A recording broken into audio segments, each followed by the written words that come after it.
Have you ever scheduled a service or patronized a restaurant and then when you got there, you were just utterly disappointed and frustrated and disgusted? Has that ever happened to you? I'm not saying that we're expecting something extravagant when we get there. No, we're actually looking for just the basics, just the bare minimum, the very basic service that they actually offer.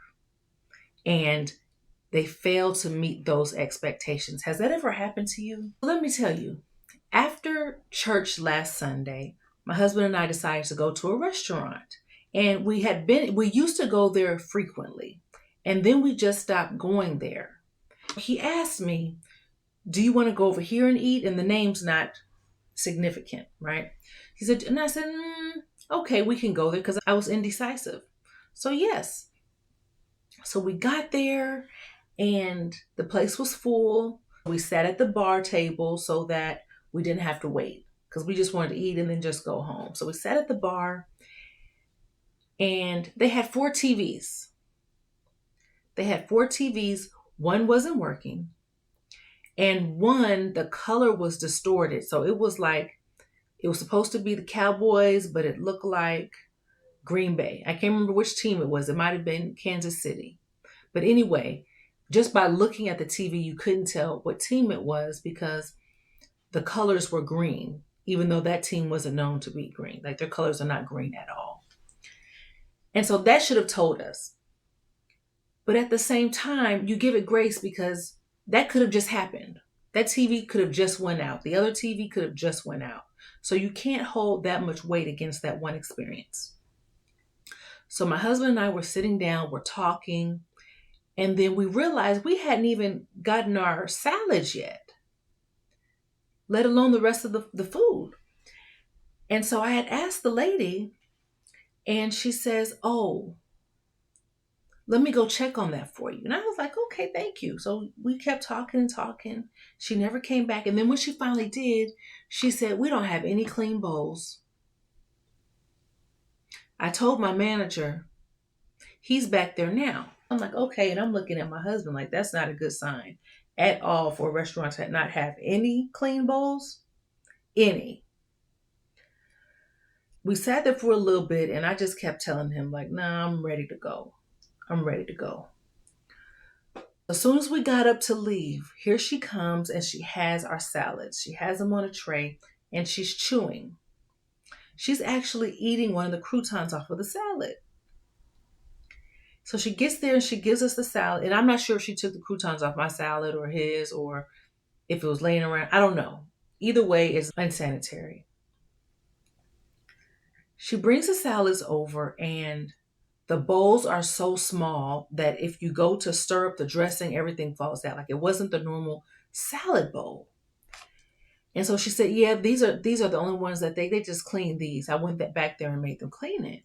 And yes, I'm thankful for her efforts and maybe she doesn't know any better, but these are the minimum standards and expectations of a restaurant is to have clean silverware and utensils and bowls. And to not be eating the food when you're coming out to, serve your table. And so after that experience, we did leave. But after that experience, I was like, I really need to offer them my services. I haven't done that yet. But that was my thinking like, ooh, I can't even say, let me speak to your manager because the manager is already involved. So how is he going to improve it? What was the communication? Should she have told me that the bowls were not clean? These are just things that I was thinking about. And my husband was like, you need to do an episode about this. And I had already thought about it. Yes, of course I need to speak about this because this is something that management needs to be aware of. This is something that customers need to be aware of, the staff, the teams, everyone as a unit.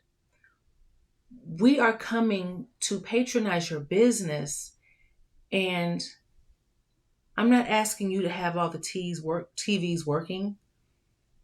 Does that mess up your reputation? Yes, but TVs can go out at any time. So I can understand it if there is a TV not working. That's reasonable. That's reasonable. But everything else was definitely unacceptable. I had another situation as well at somewhere else, but this just prompted me to do an episode about failing to meet expectations. Hello, everyone. Welcome to the KimUnity Soulutions Podcast, the only podcast that turns workplace challenges into real-world solutions. I am your host, Kim the SME. As always, I am the speaker of my experiences. This podcast is all about building the bridge between leadership and their teams and our personal lives. Yes, this is what I want to speak to you all today about is failing to meet expectations. After that experience, and I knew I wanted to speak about it, I had to think about, okay, well, what are different types of expectations? What are they? I knew one of them was personal. Personal experiences, as in, what goals are we expecting of ourselves and are we trying to achieve? The next one I could understand was professional. And professional is all about what the company or business or organization is expecting of staff hired as a professional. You're both professionals and those are the expectations. Okay, so that is measured by KPIs, which are key performance indicators. It could be how fast you type, how many words a minute. It could be other metrics. It could be meeting deadlines. There are a host of metrics that are put in place for professionals. Then I also thought about meeting expectations with family and friends. Sometimes you have an agenda and then your friends or family or someone from the outside has expectations of you. And there can be a conflict of what you are bringing to the table, what they are expecting for you to bring to the table, right? So I knew that was one. And then I had to research because I'm trying to figure out, okay, which principal type explains my experience at this restaurant? Because it wasn't professional, it wasn't personal, it wasn't external. It was more of okay, this is a business and it's business oriented, but it's for their customer. And so when I researched it, it was called interpersonal expectations. This was found on it's called Wonka, right? Cute. It's called Wonka. And the title of this article was the top 5 types of customer expectations. And that's where I found the interpersonal part. Now that I've gone over briefly about what those 4 types are that I'm talking about today, I want to know from you, are you meeting expectations in those 4 types, in those 4 areas? Are you meeting them for yourself? Maybe you have a exercise routine that you are trying to meet. Maybe you've scheduled it for 3 or 4 times a week. Are you meeting those expectations? Are you eating better? Are you not cussing as much? Are you working on your attitude and how you respond to other people outside? Are you meeting those expectations? What about personal? I'm sorry. What about professional? Are you meeting those basic standards? Do you have clean bowls and silverware? Are you coming to work on time? What are those metrics that you're using? I really want you to think about these and write them down. Write down what your responsibilities are and what category it falls in, and then think about, okay, am I meeting these? Do I believe I'm meeting it? And does the recipient also believe? Because we can think that we're doing something right all the time. In any relationship, you can find that where you believe that maybe by washing the dishes, you're meeting those expectations, but really, no, I want you to cut the grass, or vice versa. I want, somebody may want you to take them out to eat instead of cooking all the time. You never know what those expectations are. So it's very important to understand and to communicate, number one, what is that baseline when you're dealing with other people? Personal, that's for yourself, right? Okay. External. Are you communicating with those people? Is that something that you need to address? How much burden, how much weight are you carrying because of other people's expectations? These are things that we don't always think about because we get so caught up in routine. We're always on the go. We don't really have time. Some of us don't really have time to analyze our daily routine because we're on that wheel. We have to take the kids to soccer practice. We have to go to volleyball. We have to get this assignment done. Okay, I need time for me. I did want to get my hair done. I hadn't had my hair done. I'll talk about that later. You may not have had your hair done in a while. How are your customers and your clients feeling about your services? Yes, you're doing everything you said you were going to do, but is that what they understood? That is very important. And these are things that we need to address at the very beginning, if possible, or whenever you see that there's some kind of question mark or uncertainty. It's so important, so vital that we get clarity in those areas. Yes, I really want you to think about it, write it down, and figure out, okay, where am I meeting? And mind you, meeting expectations is the bare minimum.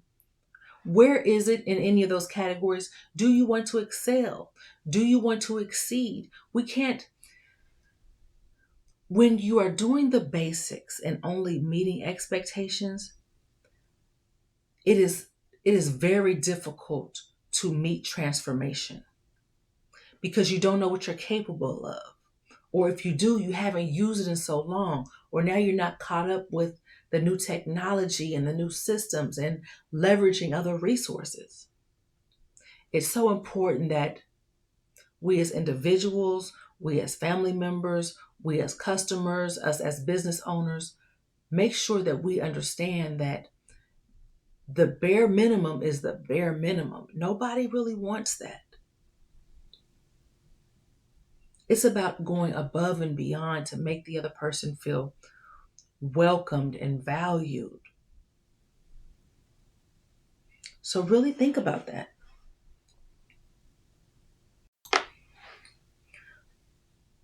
Okay, Kim, so how do we make sure we are meeting these expectations?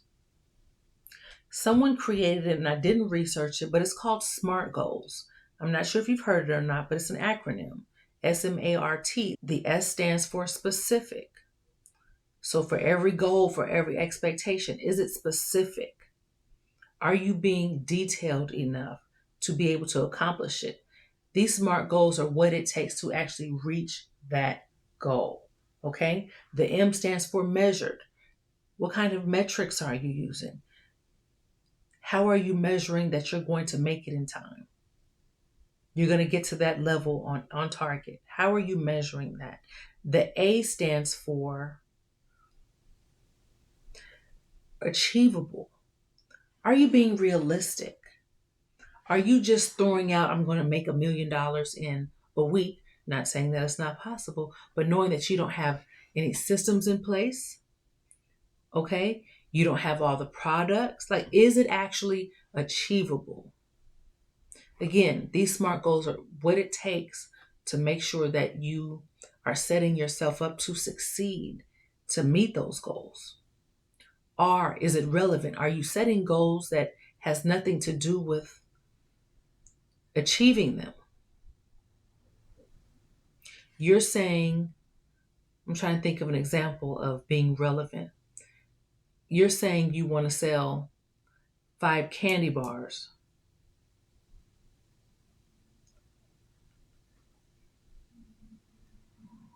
But really, you're not in the business of selling candy bars. You're in the business of selling sodas or something. I don't know, but it has to be relevant. It has to be relevant to get you there. Let's not just make goals just to be making goals. They need to be relevant in order to get you there. And then T stands for time. How long is it going to take? How long do you have to do these action steps to get there? Is it 30 days? Do you have to do it 5 times a day? Do you have to make 50 phone calls a day? What is it that you have to do? What is the timeline? You can't just say, I need to make 50 calls. You have to say, for how long? How often? In order to achieve that desired result. Hope you all are following me. After you have realized that you're not meeting expectations, what are you doing about it? First of all, how did you find out? First, it has to be communicated in one way or another. If you are trying to make changes, then you need to analyze it. Okay, yes, this happened. We communicated that, but let me figure out why it happened. That's where your analytics come in. Then we talk about prioritize. Okay, well, how can I make sure this doesn't happen again? I would have loved for that manager to come back out and say, I am so sorry for the inconvenience. This is not our norm. We had a whole truckload of bowls fall out the truck, and so we are short bowls, or people are taking them home, whatever it is. But we will make sure that it doesn't happen again. Some kind of communication. That's what we want. And then it's up for the other person to decide if they want to go back, or if they're going to make that change, if they're going to adjust, and if they're going to correct that behavior.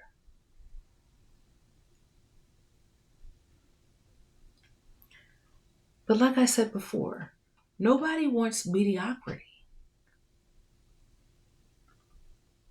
No one wants the bare minimums. In what areas will you go the extra mile?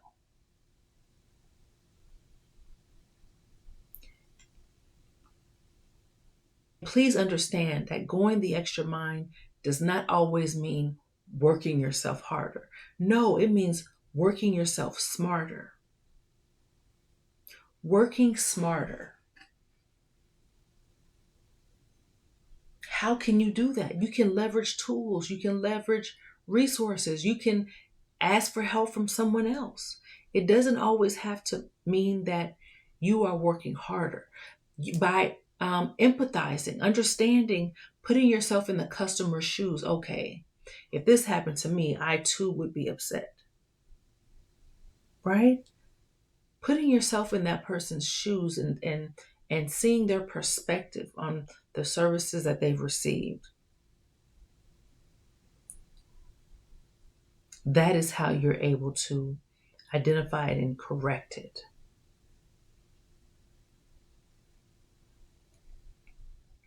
And not be afraid to apologize. And that comes from both sides, the business or the customer, you or your family. Apologizing for yourself for putting so many expectations on yourself. We can do that as well. You can say, you know what, I had all of these goals set out for this year, and I just made too many goals. Sometimes we have to go back and reevaluate and make those necessary adjustments. Okay, well, in this area, it's taking me longer to do this. So let me take one off of here and just focus on this one for now. And then I can bring in that other item, task, responsibility, whatever that may be.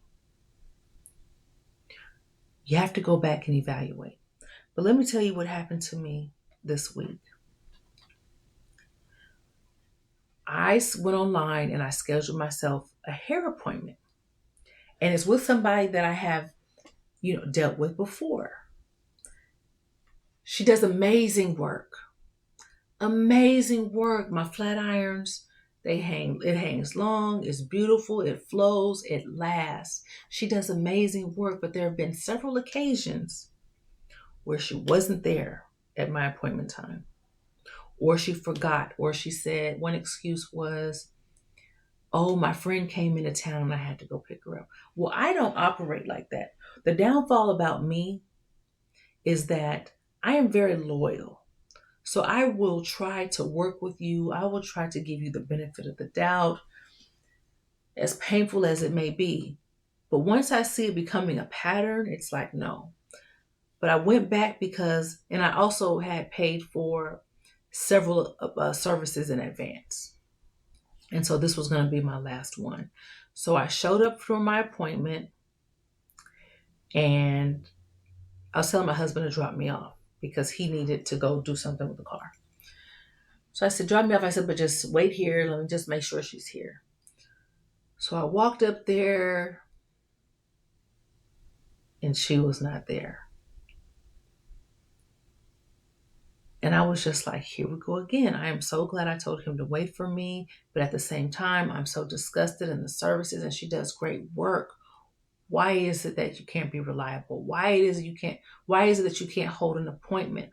Why is it that you can't just make it happen and be there on time? And I understand we all are going through life and things just fly at us. But what are you making as a priority? Is it just happening to me as a coincidence when I make my appointments, or are all of your customers experiencing the same thing? So I left, I walked back down to the car. He's like, what's going on? And I said, she's not there. So I got in the car and I called her, and she says, oh, I didn't get a notification that I had an appointment with you. I promise I didn't. No, she didn't say I promise, but she said, I didn't get a notification that I had an appointment with you. It didn't come through my phone. I wonder what's going on with the app. So in my mind, I'm thinking, okay, here we go. Another excuse, another blame game. And I was just frustrated, and I didn't have an attitude. I was very respectful. And I said, well, I booked it. I have the confirmation. I really was expecting to get my hair done today. I have something very important for tomorrow, which is why I needed my hair done. And I said, she said, well, I don't have anything, but I can squeeze you in tomorrow. And I said, I needed my hair done for tomorrow. I really needed it done. And I said, you know what?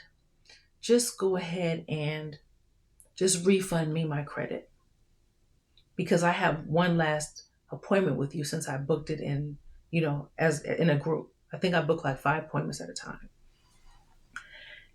And so she said, well, I'm so sorry. I don't even have it right now. And so I said, okay. I said, well, I'm not saying I need to have it right now. I said, but when you get it, I would like for you to refund me. And so, she tried one more time and was like, I can get you tomorrow. And I said, it's not going to work. Just go ahead and refund me. I said, because when I schedule something, I really need it done. And this isn't the first time, the second or the third that has happened. And so we ended up getting off the phone. Again, I said it just like this. And then I get home and I'm just disgusted. You should have seen my hair. I had it detangled. I had it, braided so she wouldn't have to do anything extra. I'm thinking of her in mind. I'm trying to make less work for her. And so I just get in the car and I'm just like disgusted. Like, as many opportunities as I've given her, she does such great work. I really like her. She's close to home. And I was just disgusted. Then listen, later I'm sitting on the sofa and I get a text from her. And the first thing I saw was, I'm unable to issue a refund because. I said, here we go. And I looked at it. She said, you were not scheduled for this Friday. You scheduled it for next Friday. I said, what? So I went and I quickly went to my confirmation text. And sure enough, it said next Friday. I saw that and I immediately said, I am so sorry That is my fault. I apologize. I said, I scheduled my day and I even got off of work early, stopped doing what I was doing early. I started early and I ended early so I can make this appointment. I said, I am so sorry. And so I said, okay, can I reschedule it?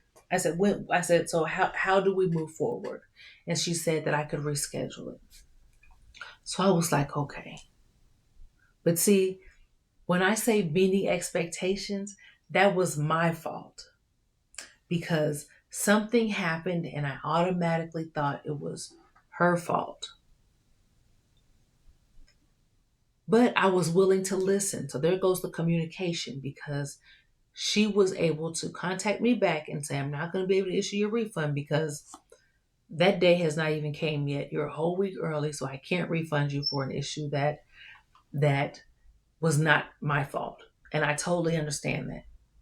I apologize. It's so important to apologize. How are you restoring these relationships when you mess up?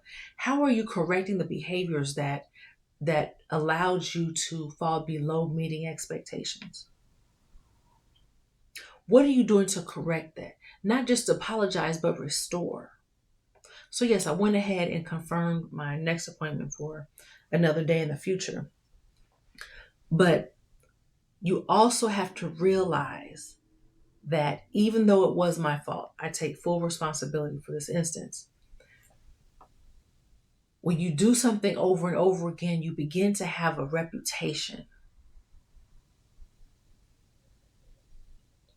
You end up getting a reputation. In the back of their mind, they're always going to doubt, oh, are they going to come through? Maybe you keep promises that you don't ever fulfill.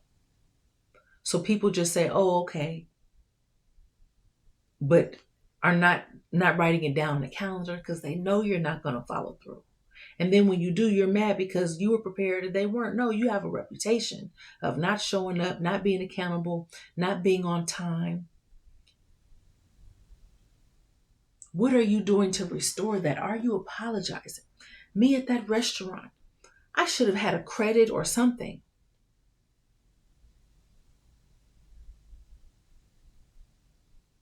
And I didn't even press it because it was my fault for even going because I didn't realize that there was a reason why I stopped going. In the back of my mind, we knew it was something, but we couldn't figure it out. The reputations that you're creating isn't always in the front of someone's mind. They just have that bad experience and they don't know what it is when your name pops up or when they see your sign or your logo. They don't know, but it's something.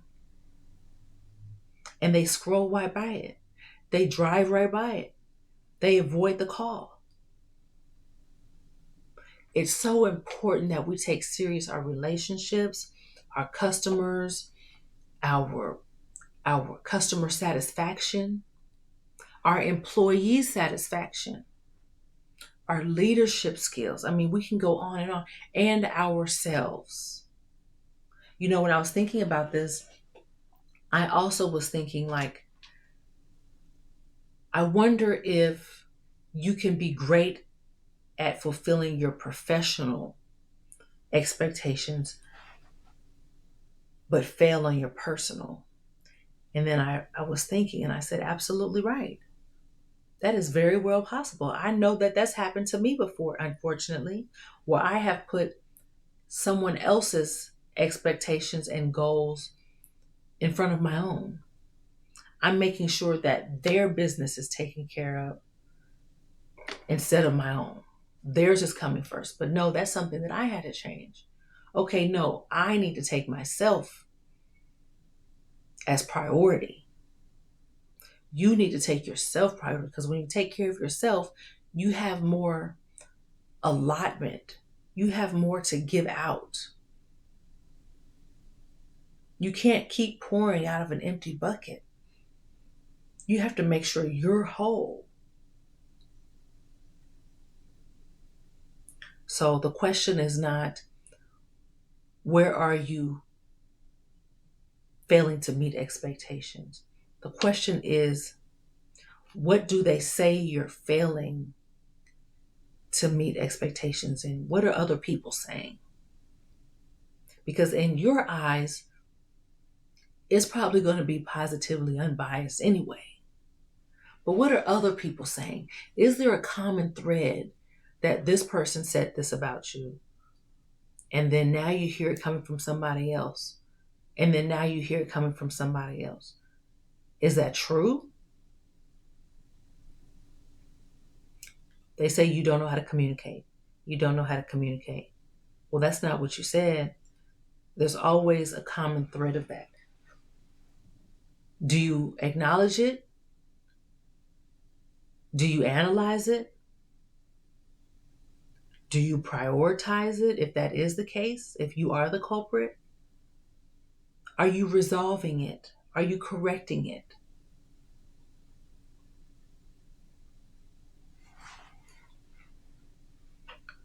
This is all I wanted to speak to you all today, is failing to meet expectations. How to put yourself in other people's shoes to be able to fulfill that. And not all expectations will be communicated. Some you have to fill out.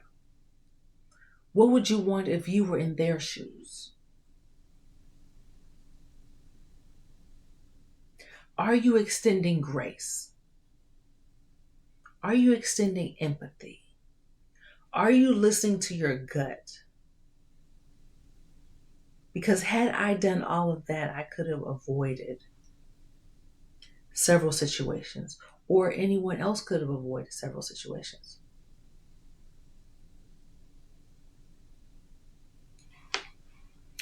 I thank you all for tuning in to another episode of the KimUnity Soulutions Podcast. As we go on into a new season, a new month, a new year, think about where you can improve. Start with yourself first.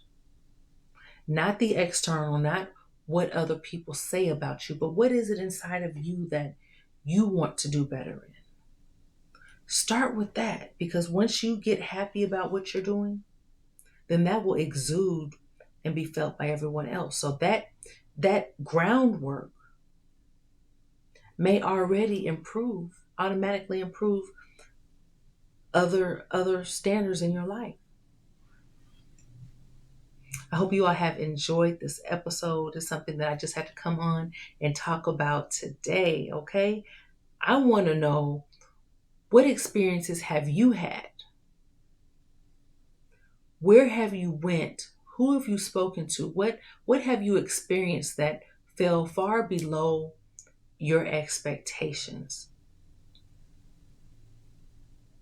Leave it in the comments. If you enjoyed this episode, I hope that you like and follow and subscribe on whichever platform that you see this on. I am your host, Kim the SME. I hope you have an amazing, amazing week. Be blessed.